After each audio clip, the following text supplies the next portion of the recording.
Hello दोस्तों, राधे राधे। कैसे हैं आप सभी का स्वागत है एक हमारे टॉपिक में जिसका नाम है आखिर क्यों। तो हम ये टॉपिक लेकर आए हैं आखिर क्यों।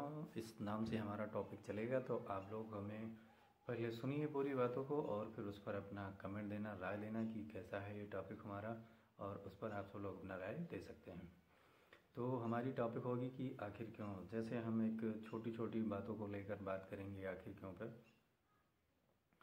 तो जैसे शिक्षा का स्तर इतना गिरा हुआ क्यों है। जैसे प्राथमिक विद्यालयों में, उच्च विद्यालयों में, जैसे जो हाई स्कूल हैं और कक्षा 1 से 8 तक विद्यालय हैं, उसमें शिक्षा की व्यवस्था इतनी कमज़ोर क्यों है, वो खास करके सरकारी विद्यालय में। तो हम इसको जानना चाहते हैं कि इसे जो शिक्षा कमज़ोर है उसका जिम्मेदार कौन है। आखिर क्यों इन विद्यालयों में बार बार शिक्षा का स्तर सही नहीं हो पा रहा है। आखिर क्यों ऐसा है। तो हमारे हिसाब से जहाँ तक हमने रिसर्च किया है और ये पाया है कि सबसे बड़ी कमी इसमें ये है कि जैसे कक्षा 1 से लेकर 5 तक क्लास चलते हैं तो उसमें सबसे बड़ी कमी ये है कि 5 अध्यापक नहीं होते हैं। और वहाँ पर कम से कम 5 अध्यापक होने चाहिए, एक हेडमास्टर होना चाहिए, एक चपरासी होना चाहिए। ये इतनी तो कम से कम प्राथमिक व्यवस्था है जहाँ पर ये इतना होना कंपलसरी है, ज़रूरी है। तो कम से कम जब अगर क्लास चले बराबर तो 5 क्लास हैं और 5 अध्यापक हैं तो बराबर 5 क्लास चलेगी। और जो हेडमास्टर होंगे वो अपने स्कूल के और जो ज़्यादा काम उनको सरकार की तरफ से दिए जाते हैं वो अपना भी उसी में पूरा करेंगे। चपरासी रहेगा वो देख रेख करेगा। या मान लीजिए चपरासी अगर नहीं है तो आजकल जो भंडारी हैं वो भी अपना देखभाल कर सकते हैं, खाना बनाते हैं, हर चीज़ है।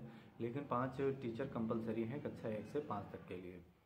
और उसमें खास बात यह है कि जब 5 टीचर रहेंगे तो पाँचों बराबर क्लास चलेंगी। अगर उसके बाद भी अगर क्लासेस नहीं चलती हैं और उसमें पढ़ाई नहीं होती है, शिक्षा में उसमें कोई सुधार नहीं आता है, बच्चों में प्रोग्रेस नहीं होता है, स्कूल में बच्चे नहीं आते हैं, तब फिर देखा जाए कि आगे कमी क्या रहेगी।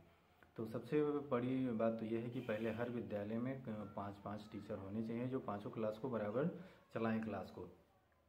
फिर उसके बाद ऊपर से जितने भी अधिकारी हैं वो अपना थोड़ा कर्तव्य निभाएं, देखें कि हाँ बच्चा किस स्तर से पढ़ रहा है, अध्यापक किस स्तर से पढ़ा रहे हैं, शिक्षा में सुधार हो रहा है कि नहीं हो रहा है। और इसमें सबसे ज़्यादा कमी है कि वही देखो जो प्राइवेट कॉलेज में पढ़ाते हैं, प्राइवेट स्कूल में पढ़ाते हैं, वही तैयारी करके अध्यापक हो जाते हैं, सरकारी विद्यालय में आते हैं तो यहाँ पढ़ाई का स्तर एकदम जीरो रहता है, क्यों नहीं पढ़ा पाते हैं। अब प्राइवेट में कॉलेज में क्या होता है कि उनका एक मैनेजमेंट होता है, जितनी क्लासेस होती हैं सब क्लासेस में बराबर टीचर उपस्थित रहते हैं, क्लास बराबर चलती है, कोई अपसेट नहीं रहता है। जितने समय का क्लास है उतना पीरियड बराबर क्लास चलेगा, देख रेख होगा बच्चों ने काम किया कि नहीं किया, पूरा किया कि नहीं पूरा किया, डायरी मेंटेन की जाएगी, उनको देखा जाएगा। प्रिंसिपल भी होंगे वो टीचर के ऊपर भी अपना यानी उनके ऊपर भी बताते हैं कि अपना आप बराबर क्लास लीजिए, छोड़ नहीं सकते हैं, क्लास पढ़ाना है।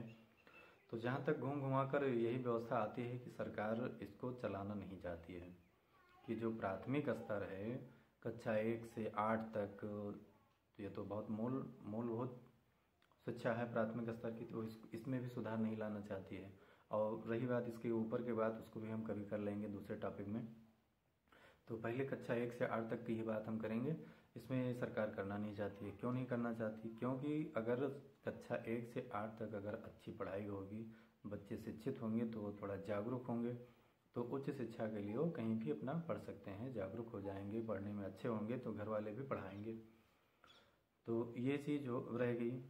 और इसमें होता क्या है कि जैसे जो प्राथमिक विद्यालयों में कक्षा 1 से 8 तक पढ़ाई होती है उसमें अगर ज़्यादा से ज़्यादा किसके बच्चे जाते हैं पढ़ने? मध्यम वर्ग के और गरीब वर्ग के पढ़ने जाते हैं। तो हमारे ख्याल से सरकार का ये मानना है कि जितने भी ज़्यादा गरीब और मध्यम वर्ग के नहीं पढ़ेंगे तो उनके लिए ज़्यादा फायदा होगा, उनके बहकावा में आकर वोट देंगे। और जो बड़े वर्ग हैं, उच्च वर्ग हैं, जैसे जो संपन्न हैं पैसे से, वो अपने बच्चों को कहीं भी पढ़ा सकते हैं, प्राइवेट में पढ़ाएंगे, ट्यूशन भी लगवाएंगे, हर चीज़ लगवाएंगे। जो गरीब और मध्यम वर्ग है जिसके पास ज़्यादा सुविधाएं नहीं हैं, पैसा नहीं है, वो अपने बच्चों को ज़्यादातर बाहर नहीं पढ़ा सकता है।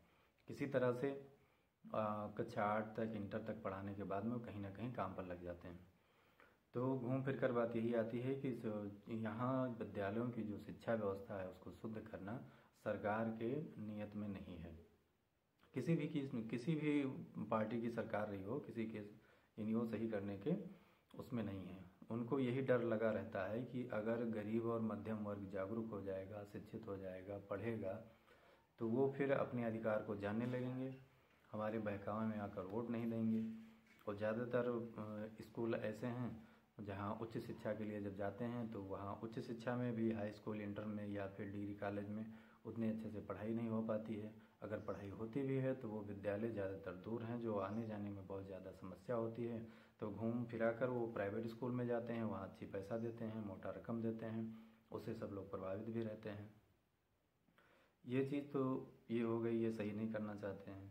अगर सही करना चाहते हैं तो भाई ये कमी अगर रह क्यों जाती है? कक्षा 1 से 5 तक, 8 तक अगर आपको पूरा समय मिलता है, एक साल में यहाँ सारी समस्याएं समाधान हो सकती हैं कि हर क्लास में अध्यापक हो, बैठे और पढ़े, प्रोग्रेस हो, बच्चों से पूछा जाए कौन अध्यापक अच्छा पढ़ा रहा है कि नहीं पढ़ा रहा है, बच्चे क्यों नहीं आ रहे हैं, यही चीज़ सब लागू हो, उनके आधार पर उनको प्रमोशन दिया जाए, आगे जाएं, उनके वेतन में बढ़ोतरी की जाए। कई और सारी समस्याएं हैं, कुछ भी लागू कर सकते हैं, लेकिन जब करने के लिए नियत होगी तभी कर सकते हैं। तो हमारे ख्याल से ये जितना भी सिस्टम है, वहाँ पर खाना देना, दाढ़ी बनवाना, खिचड़ी देना, दूध देना, ये सब तो एक अलग बात है, वो सब बच्चों को मिलना चाहिए, दे रहे हैं, वो मिल रही है, सही से मिल रही है कि नहीं मिल रही है वो भी सही बराबर सुचारू रूप से ढंग से नहीं मिल पा रही है, जिस पर्याप्त मात्रा में मिलना चाहिए। मिल रही है, चल रहा है, ये है, कागज़ की पूर्ति हो रही है बस। यही अगर हम विदेश में देखें और अदर कंट्री में अगर देखते हैं तो वहाँ अच्छी शिक्षा चल रही है, अपने बच्चों को, भविष्य को संवारा जा रहा है। और हमारे यहाँ देश में है कि उससे कोई लेना देना नहीं है। अगर बच्चे नहीं आ रहे हैं तो क्यों नहीं आ रहे हैं, उसका कारण ये नहीं देखा जा रहा है। कारण क्या है? बस ये देखा जा रहा है कि अगर कक्षा 1 से 5 तक विद्यालय है, उसमें अगर 100 बच्चे हैं तो 100 बच्चे के 30 मानक के हिसाब से 3 टीचर होंगे, वहाँ पर 3 टीचर पढ़ाएंगे, बस बहुत है। तो ये तो कोई मानक नहीं हुआ। 30 बच्चों का मानक वहाँ पर होता है कि एक क्लास में 30 बच्चे हों तो वहाँ पर एक अध्यापक का होना ज़रूरी है। जैसे कक्षा 1 में 30 बच्चे हैं, कक्षा 2 में 30 बच्चे हैं, ऐसे कक्षा 5 में 30 बच्चे हैं तो वहाँ 5 अध्यापक होना चाहिए। एक टीचर के ऊपर एक क्लासरूम में 30 बच्चे होंगे कम से कम, और ज़्यादा से ज़्यादा वहाँ 40 और 45 भी पढ़ा सकते हैं। प्राइवेट विद्यालय में तो और ज़्यादा बच्चे रहते हैं। तो यहाँ पूरा ही नहीं हो पा रहा है, मानक भी नहीं पूरा हो रहा है, और सरकार बता रही है कि हमारे पास अध्यापक पूरे हैं। वो किस तरह से पूरा कर रहे हैं कि 5 क्लास के बच्चे को मिलाकर अगर 120 बच्चे हो गए तो 3 चौक 12, 120 हो गए, तो हमारे पास 4 टीचर वहाँ पर विद्यालय में हैं, यानी वो 5 क्लास बराबर चल रहा है। तो उसमें क्या करेंगे, तो 2 क्लास को एक में बिठाएंगे, एक क्लास को अलग बिठाएंगे, तो इस तरह से तो पढ़ाई होगी नहीं। तो यही हमारी है, आखिर ऐसा क्यों होता है? आखिर क्यों ऐसा है कि भाई इतने सालों से 70 साल हो गए, 72 साल हो गए देश को आज़ाद हुए, फिर भी शिक्षा की स्तर की गुणवत्ता नहीं सुधर पाई? आखिर क्यों ये कमियां रह जाती हैं कि जो नहीं सुधार हो पा रहा है? गार्जियन में कमी है, या बच्चों में कमी है, या वो पढ़ाना नहीं चाहते हैं, या गवर्नमेंट नहीं पढ़ाना चाहती है और पर ज़्यादा सुधार नहीं करते हैं, या टीचर नहीं है, अगर टीचर रहते भी हैं तो वो पढ़ाना नहीं चाहते हैं। इन सब कमियों को देखना किसका काम है? सरकार का काम है, पूरी जिम्मेदारी सरकार की है। अगर जैसे मान लिया जाए हम बस में सफ़र कर रहे हैं, हमको मान लीजिए कि कहीं जाना है, तो बस में सफ़र करने के लिए वहाँ 70 या 60 व्यक्ति बस में बैठते हैं, उनको अलग अलग स्थान होता है, कहीं जाना होता है, सब लोग एक ही बस में बैठते हैं और उनका चालक एक ही होता है। उसका समय निश्चित होता है कि हमें यहाँ से फला स्टॉप तक जाना है, वहाँ हमें उतर लेना है। तो उस टाइम तक ले जाने का सफ़र, उसकी पूरी जिम्मेदारी उस ड्राइवर के ऊपर होती है कि हाँ वहाँ तक हम इनको कैसे लेकर जाएं। तो इसी तरह से ये कक्षा 1 से 5 तक, 8 तक, 9 से इंटर तक, ये सब एक मान लीजिए कि ये बस की तरह हैं। उसमें पढ़ने वाले बच्चे एक चलने वाले अपने गंतव्य स्थान तक जाना चाहते हैं, मंजिल तक जाना चाहते हैं, यात्री हैं, तो उनको ले जाने का काम वहाँ इन सबको चलाने का, ये सब क्लास स्कूल हो गए, बस मान लीजिए, और उनको चलाने वाला सरकार है, और उनके ऊपर कंडक्टर हैं, ड्राइवर हैं, तो जैसे वहाँ के अधिकारी हो गए, शिक्षक हो गए और सब हो गए। तो आखिर ये क्यों नहीं समस्या सॉल्व हो पा रही है? अगर आप सबके पास कोई जवाब है, राय है, तो आप हमें कमेंट में भेज सकते हैं। फिर मिलेंगे अगले टॉपिक पर और इसमें अच्छे से जानकारी लेकर, और आपको बताएंगे हमारी जानकारी आप सभी को कैसी लगी। तो कमेंट में ज़रूर लिखना और हमारे चैनल को सब्सक्राइब कर लेना, ताकि हमारा चैनल आप सभी को कमेंट मिलता रहे, और लाइक करें, शेयर करें। तो फिर मिलेंगे अगले वीडियो में, तब तक के लिए आप सभी को राम राम, बाय। आखिर क्यों।